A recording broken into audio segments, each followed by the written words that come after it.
అందరికీ షలో ప్రార్థన. సర్వోన్నత స్థలములో నివసించుచున్న మా ఎలోహిమైన యావే మీ ఘనమైన నామములకు స్తుతులు స్తోత్రాలు చెల్లించుకుంటున్నాం. ఈ ఉదయకాల సమయంలో నీ వాక్యమును ధ్యానించగలిగే మనసును, అనుకూల సమయాన్ని మాకు అనుగ్రహించిన విధానం బట్టి మీకు స్తుతులు స్తోత్రాలు చెల్లించుకుంటున్నాం. నీ యొక్క ప్రేమను మా మీద చూపుచు, నీ యొక్క కృపను మాకు మెండుగా దయచూపుచు, మమ్మల్ని నడిపిస్తూ సజీవ లెక్కలో ఉంచిన విధానం బట్టి మీకు స్తుతులు స్తోత్రాలు చెల్లించుకుంటున్నాం. అనుదిన వాక్య ధ్యానము ద్వారా ఇదిగో తండ్రి నీ యొక్క వాక్యమును ధ్యానించగలగటానికి మాకు అవకాశం అనుగ్రహించిన విధానం బట్టి మీకు వేలాది స్తుతులు స్తోత్రాలు చెల్లించుకుంటూ ఈ మా మనవలను మా రక్షకుడు విమోచకుడైన నజరేయుడైన యెషోవా మెస్సీయ నామమున అడిగి పొందుకుంటున్నాము తండ్రి, ఆమేన్.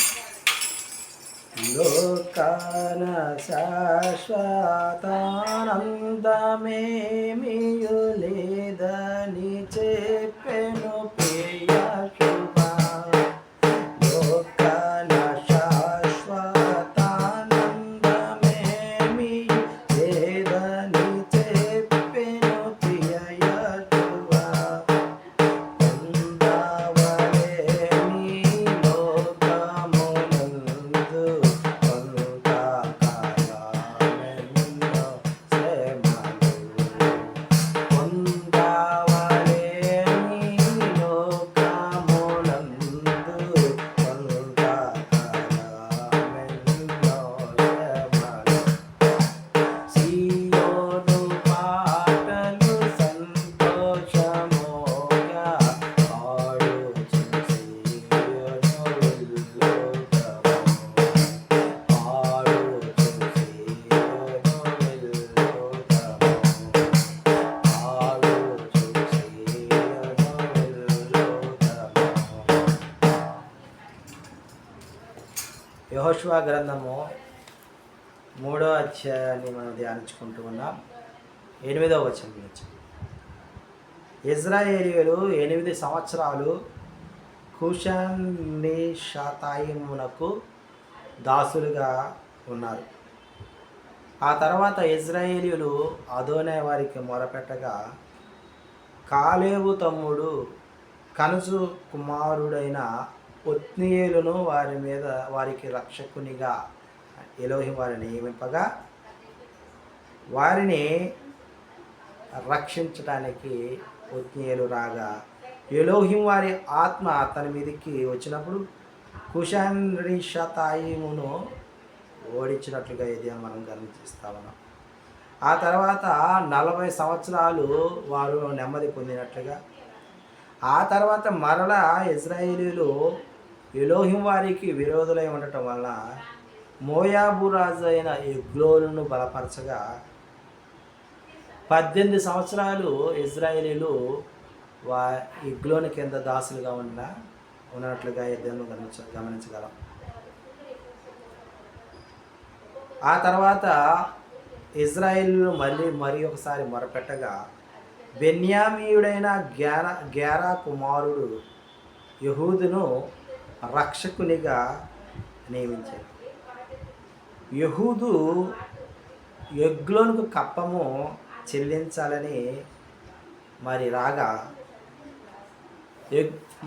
యెహూదు తన కుడి తొడ దగ్గర కత్తిని దాచుకొని ఎగ్లోను వద్దకు వచ్చి, రాజా, మీతో ఏకాంతముగా నేను రహస్యం చెప్పేది ఉంది అని అన్నప్పుడు, రాజు దగ్గర ఉన్న ప్రతి ఒక్కరిని కూడా బయటికి పంపించినప్పుడు ఆ రహస్యము, ఆ ఎలోహిం మాట ఏంటా అని యెహూదుని ఎగ్లోను అడిగినప్పుడు, ఆ యెహూదు ఆ తొడ దగ్గర ఉన్న కత్తిని తీసుకొని బహుస్థూలకాయుడైనటువంటి ఎగ్లోను నిలిచి ఉన్నప్పుడు పొడవగా కత్తి పిడికిలి అంత మొత్తం కూడా పొట్టలోకి వెళ్ళిపోయి బయటికి రాకుండా అయిపోయింది.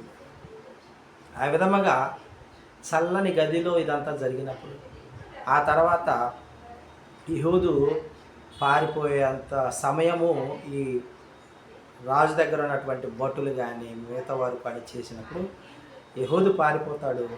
తర్వాత వీరు ఎగ్లోను చనిపోయిన సంగతిని తెలుసుకుంటారు.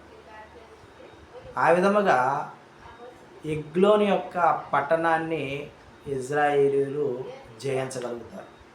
ఆ తర్వాత 80 సంవత్సరాలు నెమ్మది పొందినట్లుగా ఈ అధ్యాయాలు మనం గమనించగలం. ప్రియమైన సహోదరి సహోదరులారా, మనల్ని దాసులకు అప్పగించింది ఎలోహిం వారే. దాసుని యొద్ద నుంచి విడిపించడానికి మొరపెట్టినప్పుడు విడిపించగలిగినది కూడా అదోనే వారే. కాబట్టి మనల్ని దాసులుగా అప్పగించే తండ్రిని, దాసులుగా ఉన్నటువంటి మనల్ని విడిపించే తండ్రిని మనం అనుసరించాలని ఈ యొక్క ధ్యానం ద్వారా మనము తెలుసుకుంటున్నాం. ఇజ్రాయేలీయులు అనుసరించాలి. తిరిగి వారు దాసులుగా ఉన్న సమయం తర్వాత వారు మరలా తిరిగి ఎలోహిం వారికి ప్రార్థన చేయగా వారి మరలను విని ఆ దాసత్వం నుంచి విడిపించినట్లుగా నన్ను ఎలోహిం వారు ఆయన వైపు తిరిగినప్పుడు మనల్ని అలాంటి పరిస్థితుల నుంచి విడిపింపగలరని ఈ యొక్క వాక్యం ద్వారా మనం తెలుసుకుంటున్నాం. ఆమేన్.